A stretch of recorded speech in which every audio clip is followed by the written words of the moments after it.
యేసుక్రీస్తు నామమున మీకు శుభములు తెలియజేసుకుంటా ఉన్నానండి. యాకోబు రాసిన పత్రిక 2వ అధ్యాయం 5వ వచనంలో తనకు వారసులగుటకు దేవుడు మనల్ని పిలిచినాడు. ఎంత మంచి దేవుడు అండి.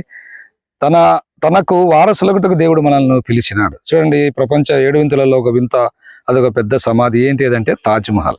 దాన్ని ఎవరు కట్టించారంటే షాజహాన్ తన భార్య కొరకు దాన్ని నిర్మించినాడు. దాని కొరకు 4 కోట్లు ఆ దినాల్లోనే ఖర్చు పెట్టాడు.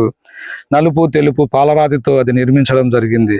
దాదాపుగా 1000 ఏనుగులు ఉపయోగించి ఆ తాజ్మహల్ కట్టడం జరిగింది. 21 సంవత్సరాలు దాన్ని కట్టడానికి సమయం పట్టింది.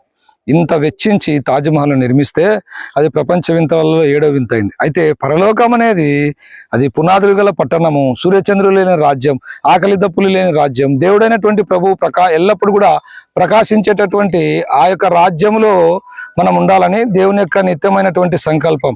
అందుకొరకే దేవుడు పరలోకాన్ని నీ కొరకు నా కొరకు సిద్ధపరిచినాడు. పరలోకంలో నువ్వు నేను ఉండాలని, ఆయన యొక్క స్వాస్థ్యంలో నువ్వు నేను పాలు పొందాలన్నది దేవుని యొక్క సంకల్పం. ఆ పరలోక రాజ్యము బంగారు పట్టణం, బంగారు వీధులలో నువ్వు ఉండాలన్నది దేవుని యొక్క సంకల్పం. అయితే పరలోక రాజ్యం చేరాలంటే మనం ఈ లోకంలో ఏం చేయాలంటే మనము ప్రభువుకు మన హృదయాన్ని అప్పజెప్పాల. యేసు ప్రభువా, నేను పాపిని, నన్ను క్షమించు, నీ రక్తంతో నా పాపం కడుగని ఎప్పుడైతే ఇష్టపూర్వకంగా మన ప్రభుని అడుగుతామో దేవుడు మన పాపం క్షమిస్తాడు. మన జీవితంలో నెమ్మది, శాంతి, సమాధానం ఇస్తాడు. మన కొరకు పరలోకం సిద్ధపరుస్తాడు. పరలోకం కంటికి కనపడదు, అయినా కూడా పరలోకం ఉన్నది నిజం. దేవుని వాక్యం చెప్తా ఉంది.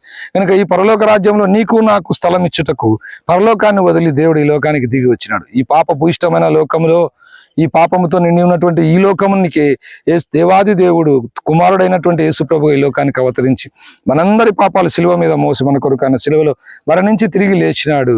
తనకు వారసులగుటకు మన కొరకు పరలోకాన్ని సిద్ధపరిచినాడు. ఈ మాటలు వింటున్న సోదరి సోదరుడా, యుగాయుగములు ఉండేటటువంటి రాజ్యం, శాశ్వతమైనటువంటి రాజ్యం, ఆ రాజ్యంలో నువ్వు ఉండాలంటే యేసు ప్రభుని నీ సొంత రక్షకునిగా నువ్వు అంగీకరించు. నువ్వు పాపం నుంచి విడిపించబడతావు, నెమ్మది శాంతి నీకు అనుగ్రహిస్తాడు. పరలోక రాజ్యంలో జీవగంధమందు నీ పేరు లిఖించబడుతుంది. లేకపోతే నువ్వు విడవబడతావు. నరకం, అగ్నిగుండం, పాతాళం, అగ్ని ఆరదు, పురుగు చావదు, యుగాయుగములు మండుతూ ఉంటుంది. అందులో నువ్వు ప్రవేశించుట యేసుకి ఇష్టం లేదు. కనుక యాకోబు రాసిన పత్రిక 2:5 ప్రకారం తనకు వారసులగుటకు దేవుడు నిన్ను పిలిచినాడు.